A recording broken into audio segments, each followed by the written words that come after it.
It's Asia's largest airshow, but it doesn't seem like it.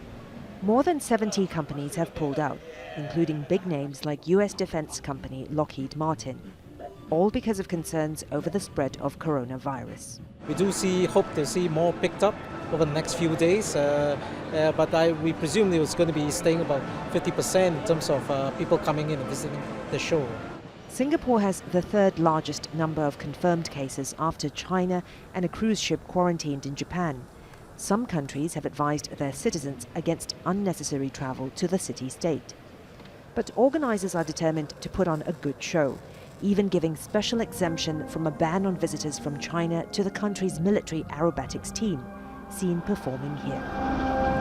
Fears over coronavirus are not just affecting attendance at the event, but also raising concerns over demand for aviation companies and services.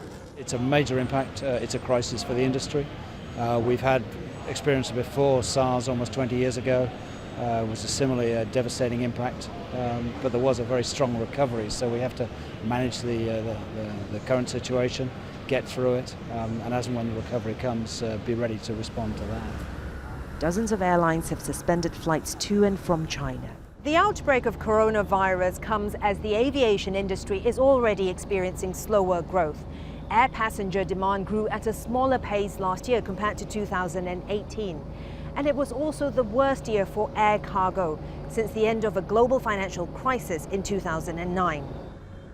A former chief executive for a low-cost airline says companies, especially those exposed to Chinese markets, will suffer in the short term. In this case, we don't know when the end is.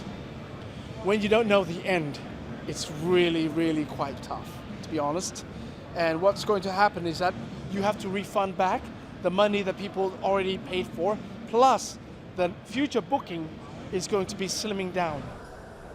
Many analysts say long-term growth prospects for the aviation industry remain positive. But the number of confirmed cases and deaths from coronavirus has already surpassed that of the SARS outbreak in 2003. And what's more difficult to predict is how long this outbreak will last and what impact it will have on the industry. Florence LOOI, Al Jazeera, Singapore.